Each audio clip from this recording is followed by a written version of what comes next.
라디오를 다시 한번 펼치다. EBS 오디오북.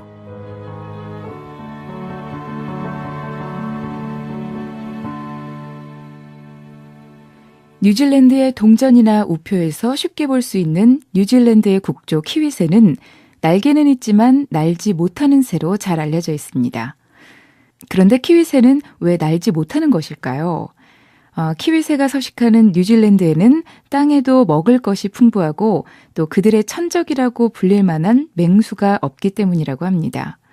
굳이 날 필요가 없어 날개를 쓰지 않으니까 자연히 날개가 퇴화돼서 제 기능을 못하게 돼버린 거죠. 우리의 삶도 이와 마찬가지가 아닐까 싶습니다. 주변의 모든 것이 풍족하고 아무 문제가 없다면 점점 안일과 나태에 빠지게 되고요. 키위새처럼 굳이 날 필요가 없으니 나는 시도조차 하지 않으려 하는 거겠죠.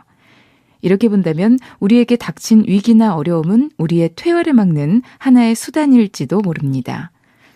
우리를 힘들게 하는 것들은 우리의 꿈의 날개가 퇴화되지 않도록 해주는 고마운 천적일지도 모른다는 생각이 듭니다. 일주일간의 책을 모아 다시 들려드리는 EBS 오디오북 지금 시작합니다.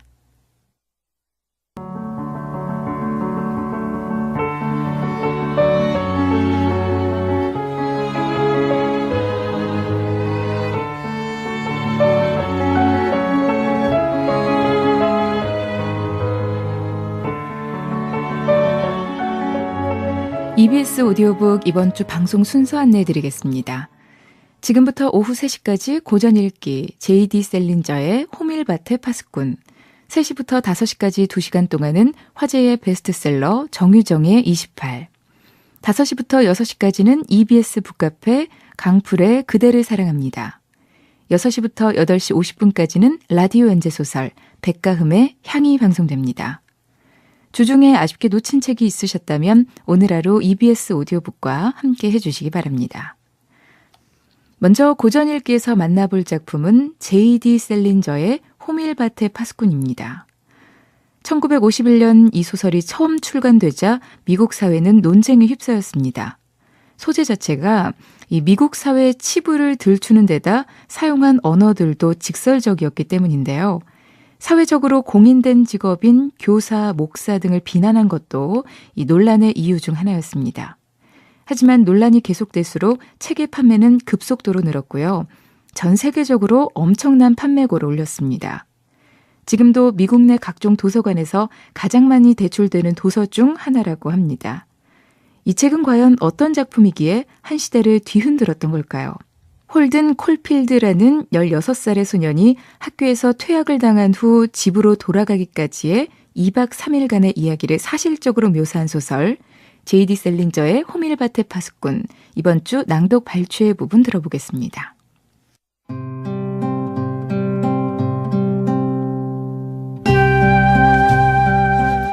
정말로 이 이야기를 듣고 싶다면 아마도 가장 먼저 내가 어디에서 태어났는지, 끔찍했던 어린 시절이 어땠는지, 우리 부모님이 무슨 직업을 가지고 있는지, 내가 태어나기 전에 무슨 일들이 있었는지와 같은 데이비드 코퍼필드식의 아무짝에도 쓸모없는 이야기들에 대해서 알고 싶을 것이다. 하지만 사실 난 그런 이야기들을 하고 싶지가 않다. 우선 그런 일들을 이야기하자니 내가 너무 지겹기 때문이고, 그렇게 시시콜콜 이야기했다가는 부모님이 뇌출혈이라도 일으킬 것 같기 때문이다. 부모님은 그런 일들에 대해서 굉장히 신경이 예민하셨다. 특히 아버지는. 두 분 모두 좋으신 분들이지만 이런 이야기는 하고 싶지 않았다. 끔찍할 정도로 과민한 분들이니까. 더군다나 난 여기서 따분하기 그지없는 자서전을 쓰고 싶은 생각은 추호도 없다. 그저 지난 크리스마스 시즌에 갑자기 건강이 악화되어 요양을 가기 전에 일어났던 어처구니 없는 일들에 대해서 말하고 싶은 것뿐이다. 그러니까 이건 전부 형인 DB에게 털어놨던 이 얘기다. 형은 할리우드에서 살고 있다. 그곳은 이 지저분한 곳에서 그다지 멀지 않았고 형은 주말마다 나를 만나러 오곤 했다. 다음 달에 이곳을 떠나 집으로 돌아갈 때도 형이 날 데려다 줄 것이다. 형은 막 제규어를 샀다. 시속 200마일을 달릴 수 있는 차로 값은 무려 $4,000. 형은 지금은 돈을 많이 가지고 있다. 예전엔 그렇지 못했지만 그래도 집에 있었던 그때가 진정한 작가였다. 비밀 금붕어라는 굉장한 단편집을 썼는데 아마 들어보지는 못했을 것이다. 그 단편집에서 단연 최고는 비밀 금붕어였다. 자기가 번 돈으로 금붕어를 샀기 때문에 아무에게도 보여주지 않는 한 꼬마에 대한 이야기다. 나는 그 소설에 매우 감동했다. 하지만 지금 형은 변절해서 할리우드에 있다. 영화는 내가 정말 싫어하는 것 중에 하나다. 내 앞에서 제발 영화 이야기는 하지 않았으면 좋겠다. 난 이 이야기를 펜시 고등학교를 떠나던 그날부터 시작하고 싶다. 펜시 고등학교는 펜실베니아에 있는 에거스타운에 위치한 학교로 아마 들어본 적이 있을 것이다. 어쩌면 이 학교의 광고를 본 적이 있을지도 모르겠다. 수천 개의 잡지에서 광고를 하고 있는데 웬 잘난 척하는 녀석이 말을 타고 울타리를 뛰어넘는 사진. 그 광고를 보면 마치 이 학교에 들어오면 내내 폴로를 하는 것처럼 보인다. 하지만 난 이 근처에서 말이라고는 꼬리도 본 적이 없다. 말을 타고 있는 녀석 사진 밑에는 이런 말이 쓰여져 있다. 1888년 이래로 우리는 건전한 사고방식을 가진 훌륭한 젊은이들을 양성해내고 있습니다. 이건 정말 웃기지도 않는다. 훌륭한 젊은이들을 양성한다니 정말 말도 안 되는 소리. 이곳은 다른 학교들과 별다른 차이도 없다. 더군다나 눈을 씻고 찾아봐도 건전한 사고방식을 가진 훌륭한 젊은이들이라고는 본 적이 없다. 뭐 어쩌면 한두 명쯤은 있을지도 모른다. 많아야 그 정도일 것이고 그나마 이 학교에 들어오기 전부터 그렇게 훌륭한 학생이었을 테지.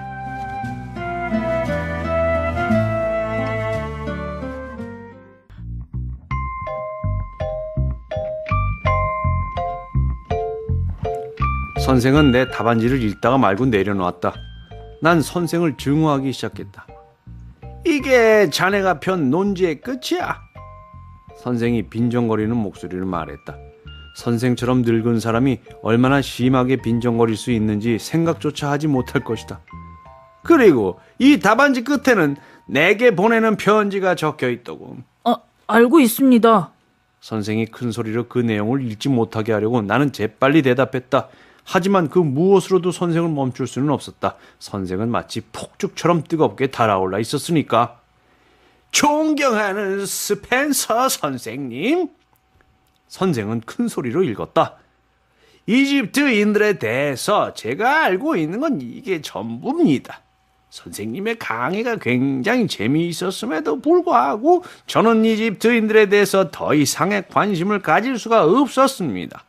저한테 낙제점을 주셔도 괜찮습니다. 어차피 영어 과목을 빼놓고는 모두 낙제를 하게 될 테니까요. 홀든 콜필드.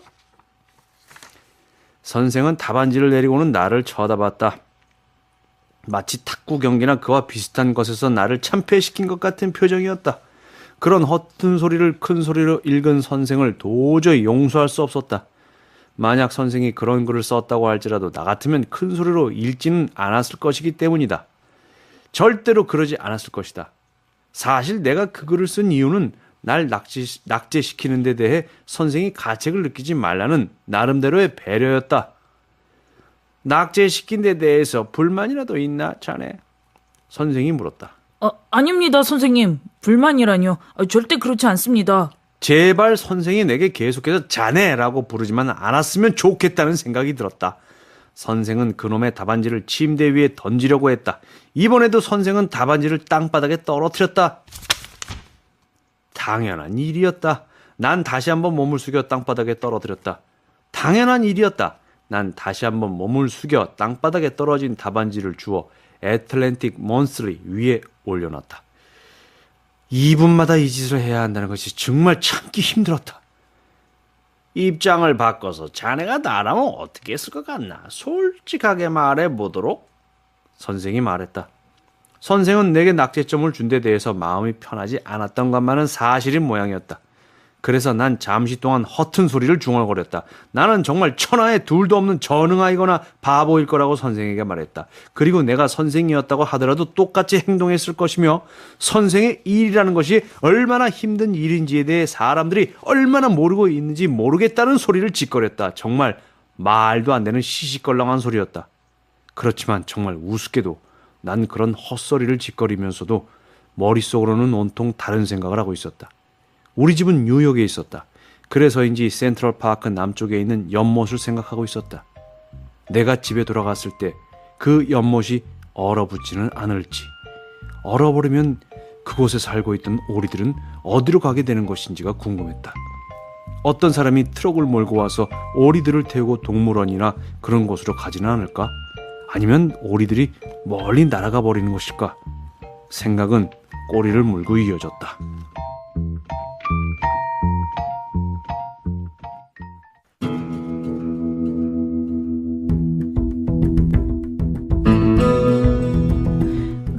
그에게 내 안부 전했어? 내가 물었다. 그래, 내 녀석이 폭도 그랬겠다. 그 애가 그래서 뭐라 그래? 아직도 킹을 뒷줄에다가 가만히 늘어놓기만 하는지 물어봤어? 아니, 물어보지 못했어.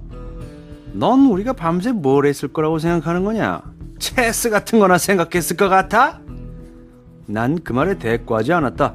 정말 그가 미웠다. 그 뉴욕에 가지 않았다면서 그 애랑 어디 갔었어? 잠깐 있다가 내가 다시 물었다.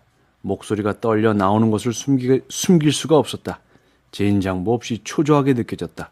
일이 웃기게 돌아간다는 생각이 들었다. 스트라드라이터는 발톱을 다 잘랐다.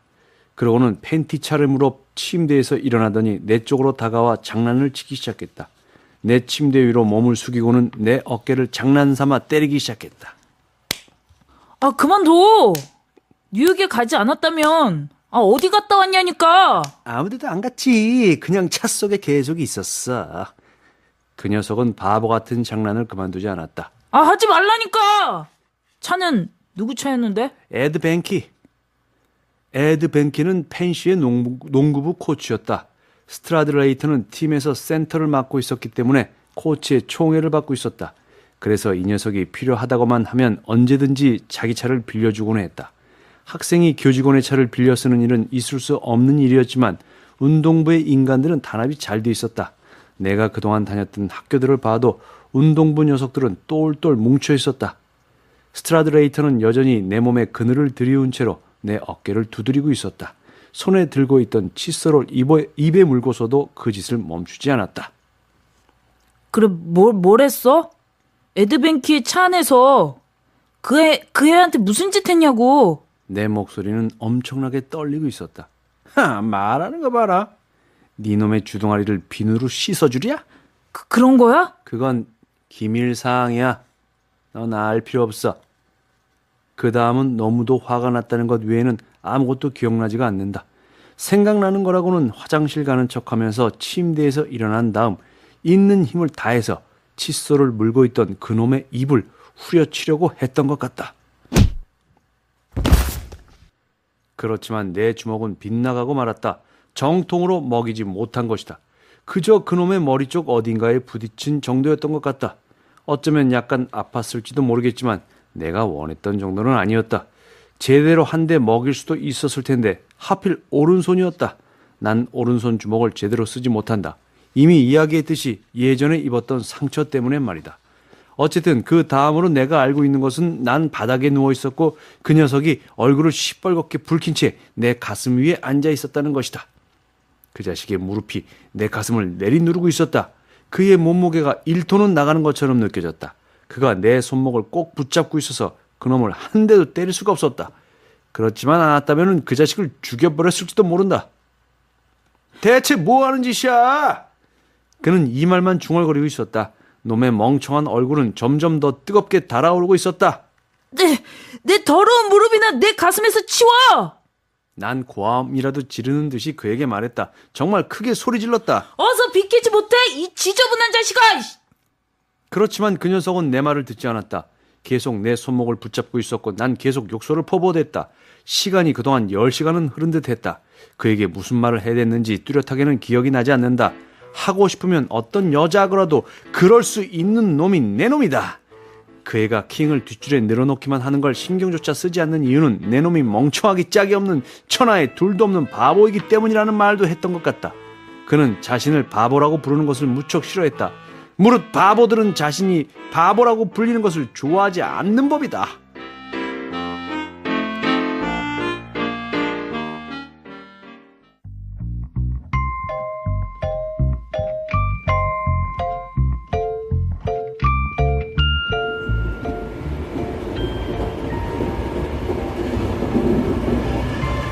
혹시 우리 아들 알아요? 이름이 어네스트 모로인데 그 애도 펜시에 다니지. 예, 잘 알고 있습니다. 우리 반이에요. 그녀의 아들은 펜시가 생긴 이래로 찾아보려고 해도 찾아볼 수 없을 정도로 가장 지독한 멍청이였다. 언제나 샤워를 한 후에 축축해진 수건으로 복도를 지나다니는 사람들의 엉덩이를 후려치곤 하는 녀석이었다. 정말 그런 놈이었다. 어머, 그래? 그 여자가 말했다. 하지만 지겹지는 않았다. 그녀의 목소리는 사근사근했다.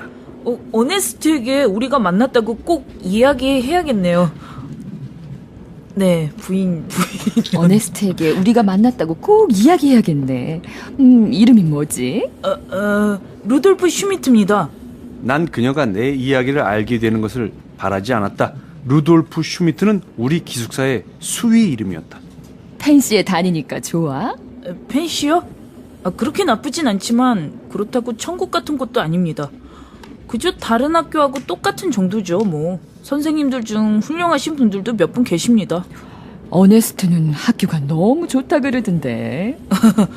그 친구가 그렇게 생각하고 있는 건 잘 알고 있습니다. 그리고 난 허튼 소리들을 늘어놓기 시작했다. 그 친구는 모든 일을 아주 잘 받아들이고 있죠. 정말 잘하고 있습니다. 아주 잘 적응하고 있다고 할까요? 정말 그러니? 네, 어네스트는 말이죠. 물론입니다. 그러면서 난 그녀가 장갑을 벗는 모습을 가만히 지켜봤다. 손가락마다 보석이 휘감겨 있었다.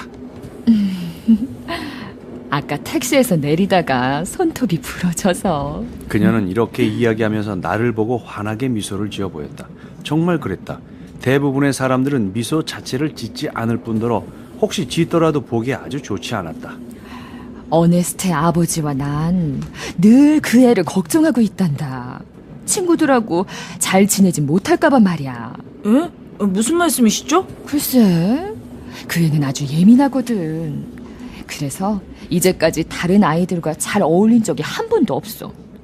아마 그 또래 다른 아이들보다 모든 일들을 심각하게 받아들이기 때문인 것 같아. 예민하다고? 난 정말 기가 막혔다. 화장실 변기도 그 녀석보다는 더 예민하겠다. 아이고, 언니는 펜시에서 가장 인기 좋은 친구 중에 한 명이에요. 알고 계셨어요? 아니, 전혀 몰랐는데. 난 고개를 끄덕였다. 사실 모두들 그 친구를 알게 되기까지는 시간이 좀 걸리기는 했어요. 하지만 정말 재미있는 아이예요. 여러 가지 면에서 좀 낯설기도 했지만요. 무슨 말인지 아시겠어요? 그 애를 처음 봤을 때는 조금 건방진 아이라고 생각했어요. 그런 생각이 들었죠. 하지만 그는 그렇지 않았습니다. 아주 개성이 강한 친구였고 그래서 그를 알아가는데 시간이 걸렸던 거예요. 멀어 보이는 아무 말도 하지 않았다. 그 얼굴이라니. 혼자 보기 아까울 정도였다. 난 그녀를 자리에 딱 달라붙게 만들어버린 것이다. 어머니라면 누구나 자기 자식이 잘났다는 이야기를 듣고 싶어하기 마련이다. 그때부터 갑자기 헛소리를 짓거리기 시작했다. 그 친구가 선거 이야기를 했습니까? 반장 선거 말이에요. 내가 물었다. 그녀는 고개를 흔들었다. 난 그녀의 넋을 빼놓았다는 것이다. 정말 그랬다. 언니가 반장이 되기를 우리들 대부분이 바랬어요. 만장일치로 그 친구를 뽑기로 돼 있었거든요. 그 일을 할 만한 사람은 그 애밖에 없었거든요. 난 계속 주절거리고 있었다. 하지만 해리 펜서라는 친구가 느닷없이 당선돼 버린 거예요. 그 애가 반장으로 뽑힌 이유는 아주 단순하죠.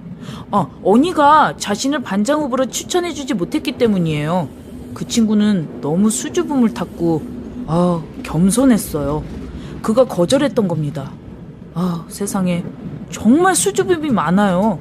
어머니께서 그 친구가 그 점을 극복할 수 있도록 도와주셔야 될 것 같습니다. 난 그녀를 쳐다봤다. 근데 집에서 이런 얘기 하던가요? 아니, 전혀. 난 고개를 끄덕였다. 언니는 그런 친구죠. 절대로 말하지 않을 겁니다. 그 애는 한 가지 결점이 있다면 너무 수줍음을 타고 겸손하다는 거예요. 정말 어머님께서 가끔씩은 그 친구가 편안하게 마음 먹을 수 있도록 도와주셔야 할 것 같아요.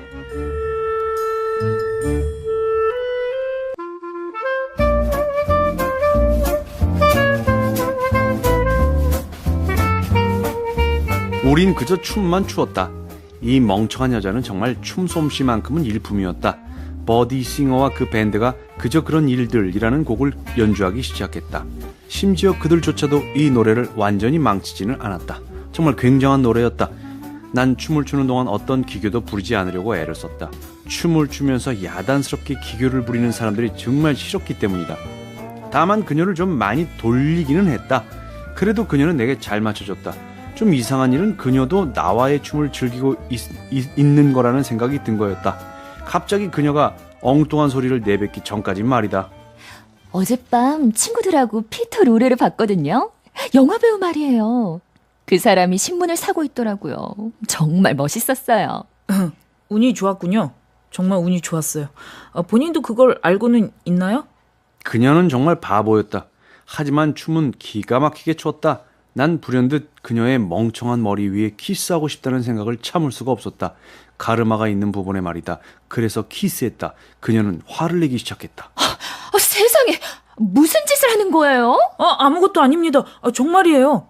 당신이 춤을 너무 잘 춰서 그래서 그런 거예요. 내게는 초등학교 4학년짜리 여동생이 하나 있는데요. 그 애만큼 춤을 잘 추시는 것 같아요. 그 애는 이 세상에서 가장 춤을 잘 춘답니다. 말도 안 되는 소리 좀 하지 마세요. 젠장 주제에 숙녀란 말이지. 이쯤 되면 거의 여왕 수준이었다. 어디서 오신 겁니까? 그녀는 대답하지 않았다. 피터 로레가 다시 나타나지 않을까 찾아보느라 정신이 없는 모양이었다. 어디서 오셨냐고요? 뭐라고 했어요? 어디서들 오셨냐고 했습니다. 대답하기 쉽지 않으시면 뭐 안 하셔도 됩니다. 억지로 말할 필요는 없습니다. 워싱턴주 시애틀에서 왔어요. 그 여자는 대답을 해주는 것이 마치 내게 커다란 호의나 베푸는 것처럼 말했다. 당신은 정말 대화하기 좋은 사람이에요. 그거 알고 있었어요? 뭐라고요? 난 그냥 아무 말도 하지 않았다. 그 여자는 어차피 내 얘기는 흘려듣고 있었으니까 말이다. 빠른 음악이 나오면 지르박 이렇게 추시겠어요? 펄쩍 뛰고 그러는 촌스러운 지르박 말고 그냥 쉽고 보기 좋게 말이에요. 음악이 빨라지면 모두들 자리로 돌아갈 테니 말입니다. 뚱뚱하고 나이 많은 사람들은 제외하고 말이죠. 무대를 좀 더 넓게 쓸 수 있을 거예요. 그러던지요. 그건 그러고 대체 몇 살이에요? 그녀가 물어보자 왠지 모르게 화가 났다. 젠장, 기분 잡치기는. 난 12살이요. 나이에 비해 조숙하지. 아까도 말했죠. 그런 식으로 말하지 말라고. 계속 그런 식으로 말할 거면 난 그냥 자리로 돌아갈 거예요. 나는 미친 사람처럼 그녀에게 미안하다고 말했다. 왜냐하면 그때 밴드가 빠른 음악을 연주하기 시작했기 때문이다. 그녀는 나와 지르박을 추기 시작했다. 그렇지만 촌스러운 지르박이 아니라 보기 좋고 쉽게 말이다. 그녀는 정말 춤을 잘 췄다. 그저 그녀를 건드리기만 하면 됐다. 더군다나 그녀는 몸을 돌리면서 작고 귀여운 엉덩이를 보기 좋게 흔드는 것이었다. 그녀는 나를 미치게 만들었다. 정말이었다. 우리가 자리로 돌아갔을 때 난 그 여자에게 반쯤 빠져 있었다. 여자들은 정말 그랬다. 여자들이 예쁜 짓을 할 때마다 아무리 볼품없고 멍청하더라도 어느 정도는 반하게 되고 마는 것이다. 그럴 때면 남자들은 자신이 어디에 있는지도 잘 모르게 되고 마는 것이다. 세상에 여자들이란, 그들은 정말 사람을 미치게 만든다. 여자들은 정말 그렇게 할 수 있다.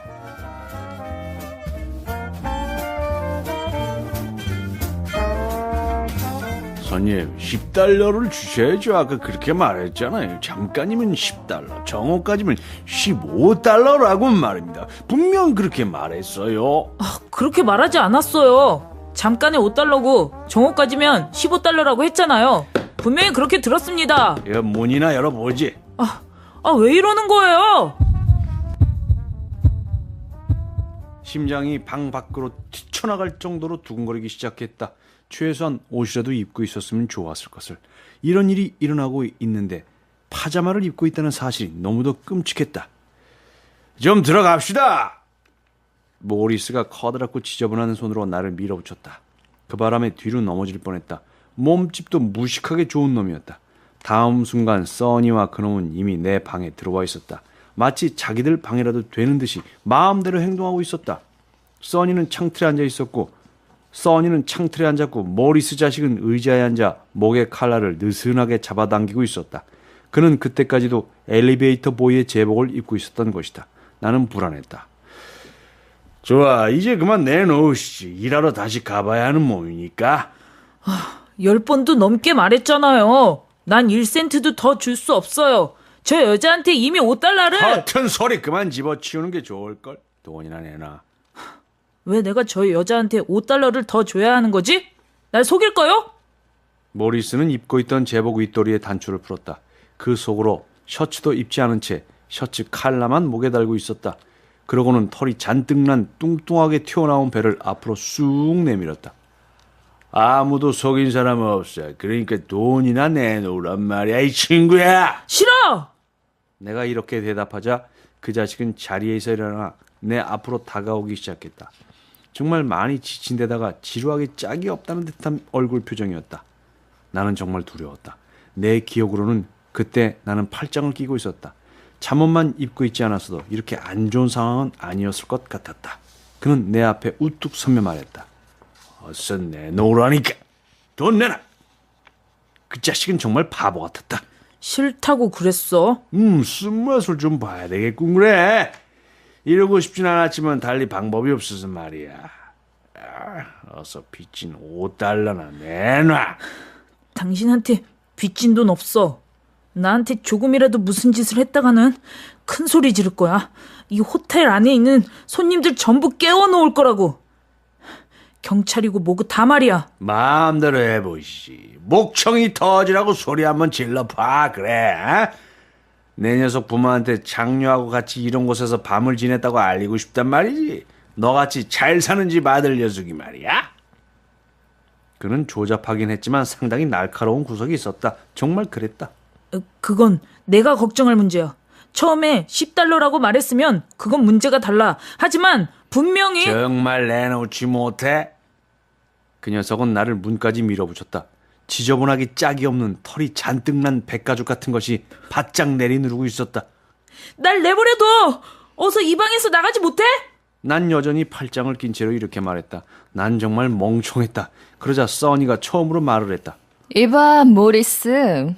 이 녀석 지갑을 가지고 올까? 저기 뭐라고 그러는 건데 어쨌든 그 위에 있었어. 그렇게 해. 내 지갑에 손대지 마. 이미 손댔는걸? 써니가 5달러를 내 눈앞에서 흔들어 보이면서 말했다. 잘 봐. 당신이 내게 빚졌던 5달러야. 난 사기꾼이 아니니까.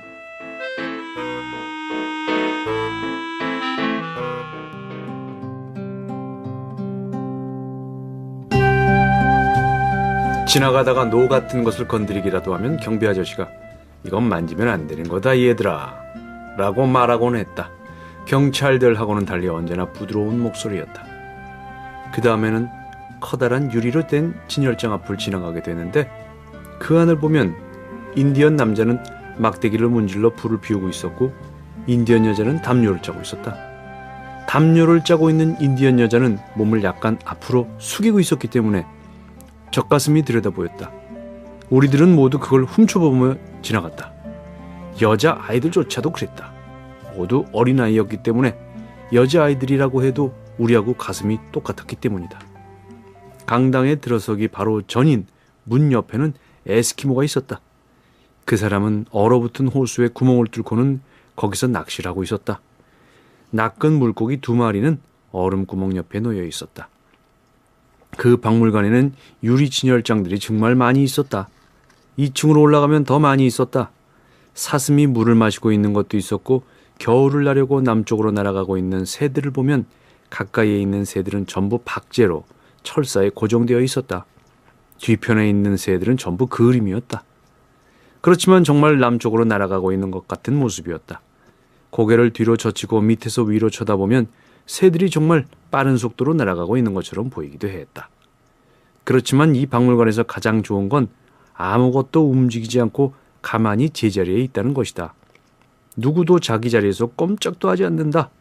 이를테면 10만 번을 보더라도 에스키모는 여전히 물고기 2마리를 낚은 채 계속 낚시를 하고 있을 것이고 새는 여전히 남쪽으로 날아가고 있을 것이다. 사슴은 여전히 멋진 뿔과 날씬한 다리를 보여주며 물을 마시고 있을 것이고 젖가슴이 드러난 인디언 여자는 계속 담요를 짜고 있을 것이다. 변하는 건 아무것도 없다. 유일하게 달라지는 게 있다면 우리들일 것이다. 나이를 더 먹는다거나 그래서는 아니다. 정확하게 그건 아니다. 그저 우리는 늘 변해간다. 이번에는 코트를 입고 왔다든지 지난번에 왔을 때 짝꿍이었던 아이가 홍역에 걸려 다른 여자아이와 짝이 되어 있다든지 하는 것처럼, 아니면 에이글팅거 선생님 대신 다른 선생님이 아이들을 인솔하고 있다든지, 엄마하고 아빠가 욕실에서 심하게 싸우는 소리를 들은 다음이라든지, 아니면 길가의 웅덩이에 떠있는 기름 무지개를 보고 왔다든지 하는 것처럼 말이다. 이렇게 늘 뭔가가 달라지고 있다는 것이다. 정확하게 설명할 수는 없지만 그렇게 할 수 있다고 하더라도 내가 설명하고 싶을지는 확실하지 않다. 난 걸어가면서 주머니에서 빨간 사냥 모자를 꺼냈었다. 아는 사람을 만날 리도 없을 뿐더러 날씨도 눅눅했기 때문이다. 계속 걸어가면서 피비가 옛날에 내가 그랬던 것처럼 토요일마다 박물관에 가고 있다는 사실을 생각했다. 예전에 내가 보았던 것들을 그 애는 어떻게 느끼고 있을지, 그리고 매번 그걸 볼 때마다 동생이 어떻게 달라지고 있을지, 이런 생각들이 나를 우울하게 만들지는 않았지만 그렇다고 기분이 좋아지는 것도 아니었다. 어떤 것들은 계속 그 자리에 두어야만 한다. 저렇게 유리 진열장 속에 가만히 넣어두어야만 한다. 불가능한 일이라는 걸 잘 알고 있지만 그것이 불가능하다는 사실이 너무나도 안타깝다. 난 계속 이런 생각을 하면서 걷고 있었다.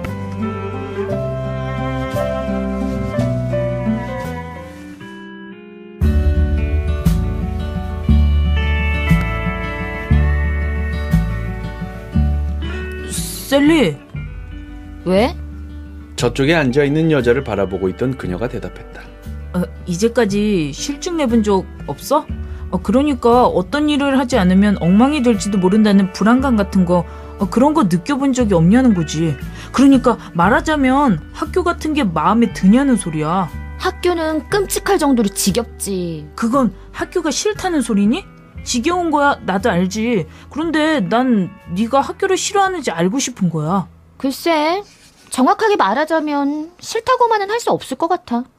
자기는 언제나... 그래, 난 싫어. 정말 지긋지긋할 정도로 싫어해. 그뿐만이 아니야. 모든 것이 다 그래.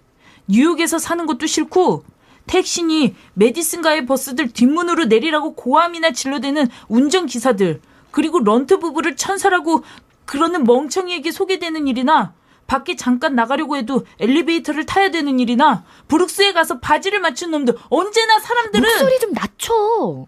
그녀가 이렇게 말하는 건 정말 웃기는 일이었다. 난 큰 소리로 말하지 않았기 때문이다. 자동차는 어떤지 생각해봐. 난 목소리를 낮춰 작은 목소리로 말을 이었다. 거의 모든 사람들이 자동차에 미쳐 있다고. 조금이라도 긁힐까봐 그냥 걱정을 하지 않나. 모이기만 하면 1개런으로 몇 마일이나 달릴 수 있나 하는 얘기를 하지. 새 차를 사놓고 금세 새로 나온 차를 갖고 싶어 하고 말이야. 난 자동차를 좋아하지 않아. 관심조차 없어. 자동차보다는 차라리 말을 갖고 싶어. 말은 적어도 인간적이잖아. 게다가 말은... 지금 무슨 얘기를 하는 거야? 두서없이. 무슨 말인지 모르겠어? 내가 지금 뉴욕에 있는 이유는 오직 너 때문이야.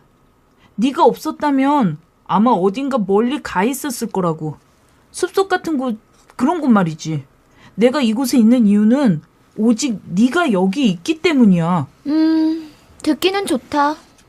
하지만 그 애의 목소리에서 화제를 바꾸고 싶어 한다는 것을 알 수 있었다. 언제 한번 남학교에 가봐. 시험 삼아서 말이야. 온통 엉터리 같은 녀석들 뿐이야. 그 자식들은 공부하는 이유는 오직 나중에 캐딜락을 살 수 있을 정도의 위치에 오르기 위해서야. 축구팀이 경기에서 지면 온갖 욕설이나 해대고 온종일 술이나 여자 얘기만 짓거려대. 완전 더럽기 짝이 없는 온갖 파벌을 만들어. 그놈들끼리 뭉쳐다니지 않나. 농구팀은 지들끼리 몰려다니고, 카톨릭 신자들은 지들끼리 뭉치지. 그리고 똑똑하다는 것들, 그것들도 자기들끼리 몰려다니고, 부리지 않은 놈들은 또 지들끼리 모이거든. 그러니까 네가 영리하다면... 가만. 이제 내 말 좀 들어봐. 학교에서 그런 것 말고도 많은 걸 얻어가는 학생들도 많아. 물론이야. 그런 학생들도 있지. 극히 일부지만 말이야. 그렇지만 내가 얻은 건 이것뿐이야. 그게 내가 말하고 싶은 거야. 난 어디서도 아무것도 못 얻어. 정말 형편없지. 난 진짜 엉망진창이야.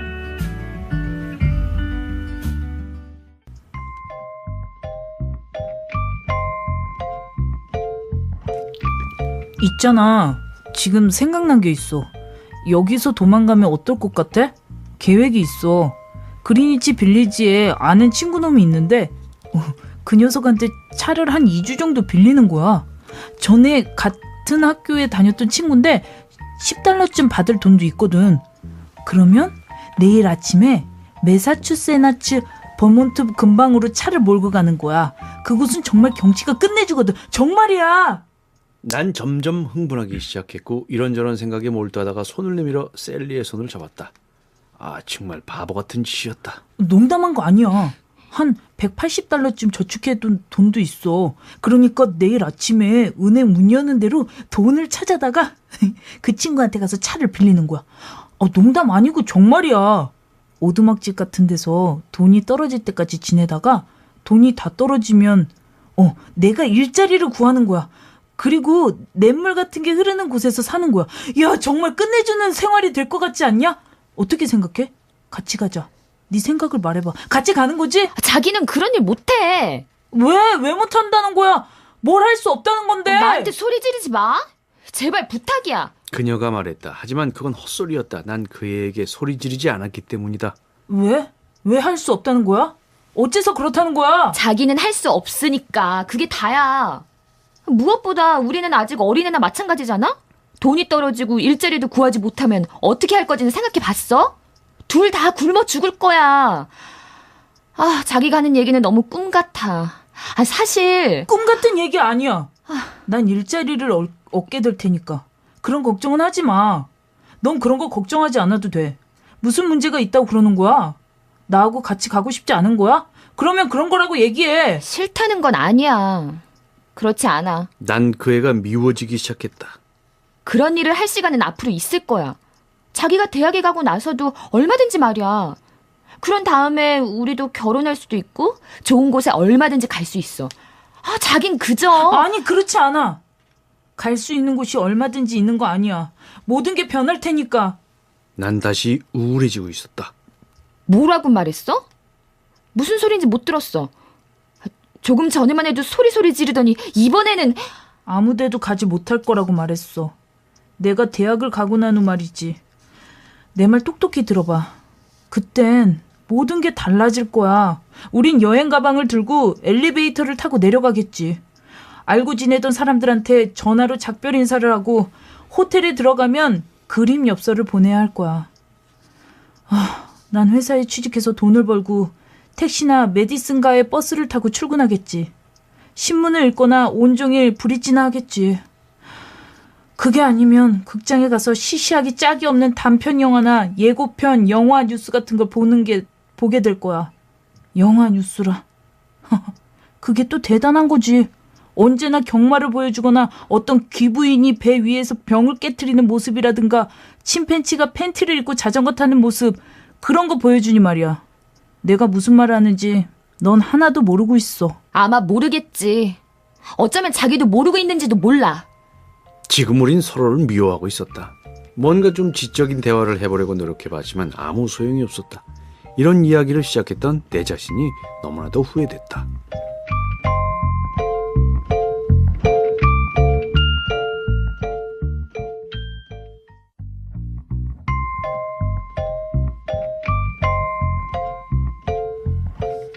그런데 오빠, 왜 수요일에 안 온 거야? 뭐라고? 세상에, 1분이라도 이 애 앞에서는 방심해서는 안 된다. 그 애를 똑똑하다고 생각하지 않는 사람이 있다면 틀림없이 미친 사람일 것이다. 아니, 수요일에 왜 오지 않고 오늘 온 거냐고. 혹시 또 퇴학 같은 거 당한 건 아니겠지? 아까 말했잖아. 방학이 일찍 시작했다고 말이야. 학교에서. 퇴학 당한 거지. 그런 거야. 비비가 주먹을 쥐고는 내 다리를 쥐어 박았다. 그 애는 때리고 싶으면 언제라도 주먹질을 하곤 한다. 맞구나. 어떡해 오빠. 그러고는 입을 손으로 막았다. 비비는 곧잘 흥분하곤 한다. 정말 그렇다. 퇴학은 누가 당했다고 그래? 아무도 내가. 틀림없어. 퇴학 당한 거야. 비비는 계속 이 말만 되풀이하면서 다시 날 때렸다. 그게 아프지 않을 거라고 생각한다면 그 사람은 정말 미친 사람일 것이다. 이번에는 아빠가 오빠를 죽이고 말 거야. 피비는 이렇게 말하면서 침대 위에 엎드렸다. 그러고는 머리 위로 베개를 끌어올렸다. 자주 하는 짓이다. 그 애는 가끔씩 정말 미쳐버린다. 아, 그만해. 아무도 날 죽이지 않을 거야. 심지어 피비, 그런 생각은 잊어버려. 날 죽이려는 사람은 없을 거야. 그렇게 말했는데도 그 애는 계속 그러고 있었다. 피비는 자기가 하고 싶지 않은 일은 절대로 하지 않았다. 계속 아빠가 오빠를 죽일 거야 라는 말만 되풀이하고 있었다. 머리 위를 베개로 누르고 있는 그 애를 이해할 수가 없었다. 아무도 날 죽이지 않아. 생각을 좀 해봐. 무엇보다도 난 여기 있지 않을 거니까. 어떻게 할 거냐면 말이지. 당분간은 농장 같은 데서 일을 하려고 해. 그리고 친구 할아버지 중에 콜라라도라에서 농장을 하신다니까 거기 가면 일자리를 구할 수 있을 거야. 그곳에 가더라도 너한테 계속 연락할게. 그러니까 베개에서 머리에서 베개 치워. 어서. 난 베개를 끌어내리려고 해보았지만 그 애는 호락호락하지 않았다. 이 아이와 싸우게 되면 상대방만 지쳐버리게 된다. 그 애는 베개를 머리 위에 올려놓고 싶을 때까지 계속 그렇게 하고 있을 것이다. 피비, 부탁이야. 얼굴 좀 들어봐. 자, 어서. 이봐. 웨더필드, 고개 좀 들어보라니까.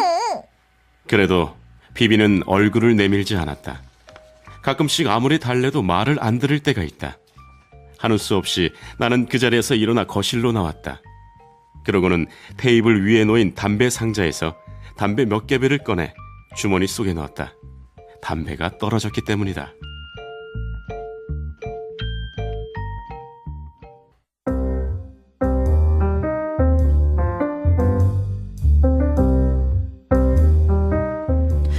그건 그렇다고 하더라도 난 지금도 좋아. 지금 이 시간 같은 거 말이야. 너하고 여기서 얘기도 하고. 그런 건 실제라고 할 수 없잖아. 실제라고 할 수 있어. 분명히 그래. 어째서 아니라고 하는 거야. 정말 사람들은 실제적인 걸 실제라고 하지 않는다니까. 나 정말 환장하겠다. 그렇게 욕 좀 하지 마. 좋아. 그럼 다른 걸 말해봐. 앞으로 뭐가 되고 싶은 건지 말이야. 예를 들면 과학자나 변호사 같은 거. 과학자는 못 될 것 같다. 과학은 정말 못하니까. 그럼 아빠 같은 변호사는? 변호사는 괜찮지만 그렇게 썩 끌리는 건 아니야. 그러니까 죄 없는 사람들의 생명을 구해준다거나 하는 일만 할 수 있다면 좋겠지만 변호사가 되면 그럴 수만은 없게 되거든. 일단은 돈을 많이 벌어야 하고 몰려다니면서 골프를 치거나 브릿지를 해야만 해. 좋은 차를 사거나 마티니를 마시면서 명사인 척하는 그런 짓들을 해야 된다는 거야. 그러다 보면 정말 사람의 목숨을 구해주고 싶어서 그런 일을 한 건지 아니면 굉장한 변호사가 되겠다고 그 일을 하는 건지 뭐가 뭔지 모르게 된다는 거지. 그러니까 말하자면 재판이 끝나고 법정에서 나올 때 신문기자니 뭐니 하는 사람들한테 잔뜩 둘러싸여서 환호를 받는 삼류 영화의 주인공처럼 되는 거 말이야. 그렇게 되면 자기가 엉터리라는 걸 어떻게 알 수 있겠니? 그게 문제라는 거야. 피비가 내 말을 알아듣고 이해했는지는 의심스러웠다. 아직 어린아이였으니까. 하지만 적어도 내 말에 귀를 기울이고는 있다. 들어주는 사람이 있다는 건 그렇게 나쁠 건 없다. 아빠가 오빠를 죽일 거야. 분명히 죽일 거라고. 그렇지만 난 그 애의 말을 듣고 있지 않았다. 다른 생각, 아니 미친 생각을 하고 있었다. 내가 뭘 하고 싶은지 알고 싶어? 내가 뭐가 되고 싶은지 말해줄까? 만약 내가 그놈의 선택이라는 걸 할 수 있다면 말이야. 말 좀 곱게 하라니까. 너 호밀밭을 지나가는 사람들을 붙잡는다면 이라는 노래 알지? 내가 되고 싶은 건 그 노래는 호밀밭을 걸어오는 누군가와 만난다면이야. 그건 시야. 로버트 번스가 쓴 거잖아. 로버트 번스의 시라는 것쯤은 나도 알고 있다 뭐. 그렇지만 피비가 옳았다. 호밀밭을 걸어오는 누군가와 만난다면이 맞다. 사실 난 그 시를 잘 모르고 있었다. 그래, 내가 잡는다면으로 잘못 알고 있었나 봐. 그건 그렇다 치고 나는 늘 넓은 호밀밭에서 꼬마들이 재미있게 놀고 있는 모습을 상상하곤 했어. 어린애들만 수천 명이 있을 뿐 주위에 어른이라고는 나밖에 없는 거야. 그리고 난 아득한 절벽 옆에 서서 내가 할 일은 아이들이 절벽으로 떨어질 것 같으면 재빨리 붙잡아주는 거야. 애들이란 앞뒤 생각이고 뭐고 마구 달리는 법이니까. 그럴 때 어딘가에서 내가 나타나서는 꼬마가 떨어지지 않도록 붙잡아주는 거지. 온종일 그 일만 하는 거야. 말하자면 호밀밭의 파수꾼이 되고 싶다고나 할까? 바보 같은 얘기라는 건 알고 있어. 하지만 정말 내가 되고 싶은 건 그거야. 바보 같겠지만 말이야.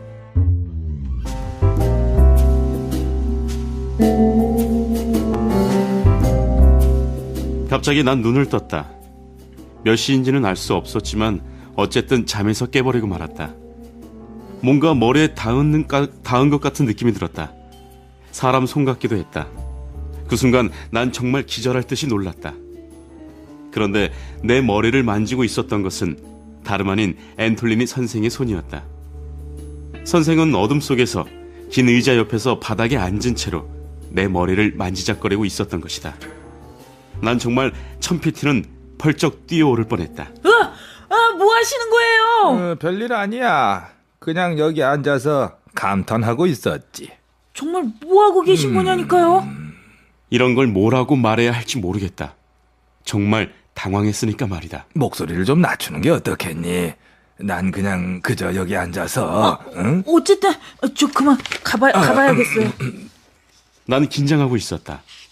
어둠 속에서 바지를 찾아 입는데 얼마나 긴장했던지 제대로 입을 수가 없었다.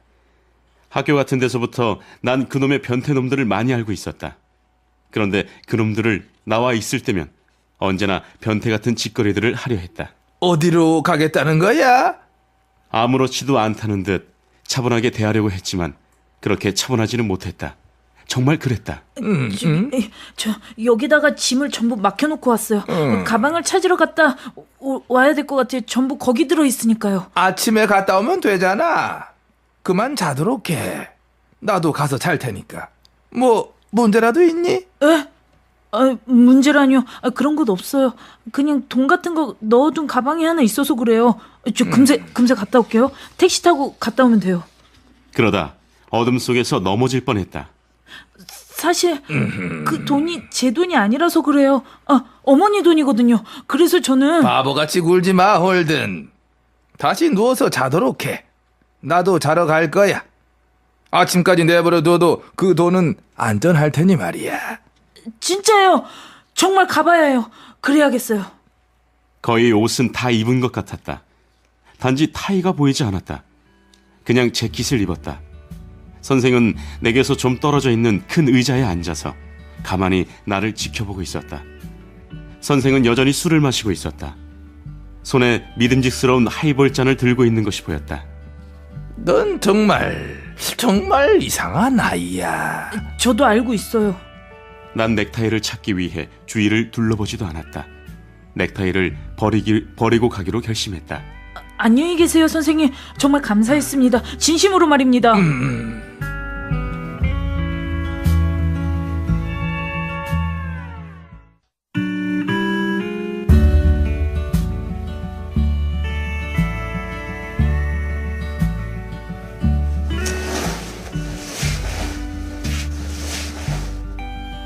난 피비를 맞이하기 위해 박물관을 나와 입구에 있는 계단을 내려가기 시작했다. 그런데 그 애는 여행 가방을 들고 있었다.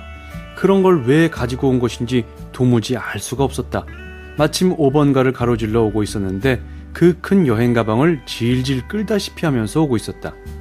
아니, 가방에 그 애가 끌려올 상황이었다. 가까이 가서 보니 그건 내가 후튼에 있을 때 썼던 헌 가방이었다.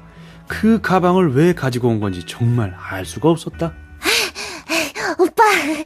쓸모없는 가방을 가지고 오느라고 힘들었는지 숨을 가쁘게 몰아쉬고 있었다. 안 오는 줄 알았어. 근데 그 가방에는 뭐가 들어있는 거야? 난 더 필요한 거 없어. 이대로 떠날 거니까. 여기에 맡겨둔 가방도 찾아가지 않을 생각이야. 그런데 뭘 그렇게 들어있는 거야, 그거는. 피비는 가방을 바닥에 내려놓았다. 내 옷. 나도 오빠하고 같이 갈 거야. 괜찮지? 뭐라고? 그 애의 말을 듣고 난 하마터면 기절할 뻔했다. 정말 그랬다. 어지러운 것 같았다. 또 쓰러질지도 모른다는 생각이 스치고 지나갔다. 찰린한테 들키지 않으려고 뒤쪽 엘리베이터를 타고 내려왔어.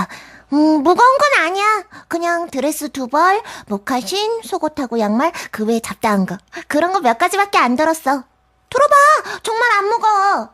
아이, 참. 한번 들어보라니까. 나 같이 가도 되는 거지, 오빠? 괜찮은 거지? 안 돼! 입 다물지 못해? 정신이 멍해지는 것 같았다. 피비에게 이런 말을 할 생각은 아니었다. 하지만 정신이 하나도 없었다. 왜 안 되는데? 부탁할게, 오빠. 가만히 있을 테니까 따라가기만 해줘. 옷도 가져가지 말라고 하면 안 가져갈게. 그냥 난 말이야. 아무것도 가지고 갈 필요 없어. 넌 못 갈 테니까. 조용히 해. 오빠, 부탁이야. 나도 갈래. 정말 가고 싶단 말이야. 오빠한테 조금도 피해가 안 넌 가게. 안 가는 거야. 가만히 있어. 가방 이리 주고. 가방을 피비의 손에서 받아들었다. 순간 그 애를 한 대 때릴 뻔했다. 잠시 동안은 진짜 때려버릴까도 생각했었다. 정말 그랬다. 피비가 울기 시작했다. 넌 학교 연극에도 나가야 되잖아. 베네딕트 아놀드의 역을 맡았다면서. 어떻게 할 건데? 연극에 나가기 싫다 이거야? 연극 안 나갈 거야? 그러자 피비는 더욱 서럽게 울기 시작했다. 난 기분이 좋아졌다. 불현듯 피비의 눈이 퉁퉁 붓도록 울리고 싶다는 생각이 들었다. 그 애가 밉기까지 했다. 피비가 나와 함께 간다면 연극에는 나가지 못하게 될 것이다. 그 때문에 그 애가 미웠다. 이리 와. 난 또다시 박물관 계단을 올라갔다. 그 애가 가지고 온 가방을 휴대폰 보관소에 맡겨야겠다고 생각했기 때문이다. 그리고 방과 후 3시쯤에 찾아가면 될 것이었다. 이 가방을 들고는 학교에 갈 수가 없을 것이었다. 자, 가자니까. 그렇지만 피비는 내 뒤를 따라오지 않았다. 그래서 난 혼자 휴대폰 보관함에 가서 가방을 맡겼다. 그때까지 그 애는 가만히 보도 위에 서 있었다. 그러다가 내가 다가가자 몸을 옆으로 돌아서 버렸다. 그런 짓도 충분히 할 수 있는 아이였다. 마음만 먹으면 사람에게 등을 돌릴 수 있는 아이였다. 난 아무 데도 안 갈 거야. 마음이 변했어. 그러니까 그만 울어. 정말 우습게도 내가 이 말을 하자 피비는 울음을 뚝 그쳤다. 학교까지 데려다 줄게. 어서, 늦겠다.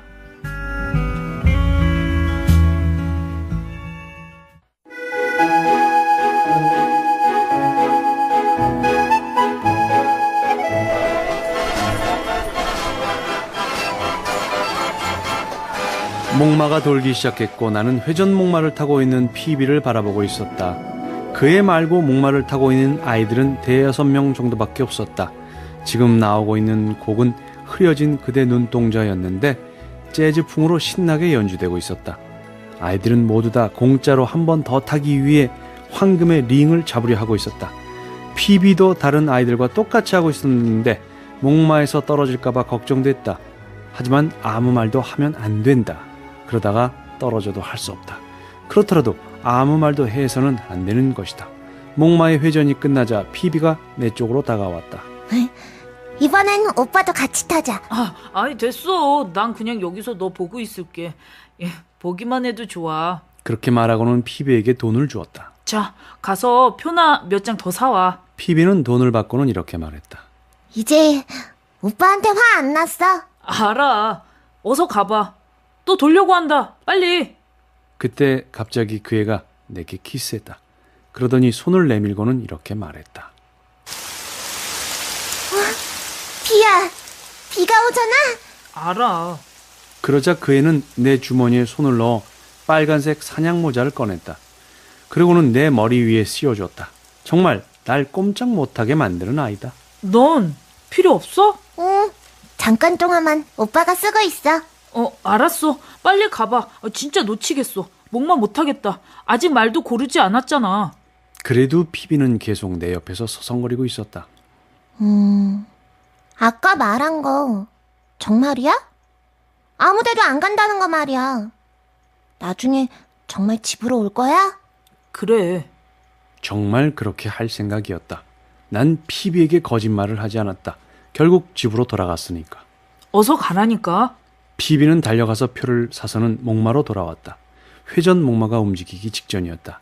재빨리 빙 돌아 자기 말에 올라타고는 내게 손을 흔들었다. 나도 손을 흔들어 주었다.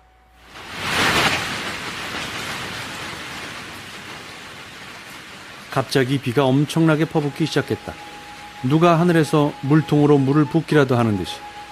아이들의 부모들은 전부 비를 피하기 위해 회전 목마의 지붕 밑으로 뛰어들어갔다. 한참 동안 난 그냥 벤치에 가만히 앉아 있었다. 완전히 젖어버리고 말았다. 특히 목 근처와 팬티가 많이 젖었다. 그나마 사냥 모자가 도움이 되긴 했지만 흠뻑 젖는 건 피할 수 없었다. 하지만 상관없었다. 피비가 목마를 타고 돌아가고 있는 걸 보며 불현듯 난 행복함을 느꼈으므로 너무 행복해서 큰 소리를 마구 지르고 싶을 정도였다. 왜 그랬는지 모르겠다. 그냥 피비가 파란 코트를 입고 회전 목마 위에서 빙글빙글 도는 모습이 너무 예뻐 보였다. 정말이다. 누구한테라도 보여주고 싶을 정도로.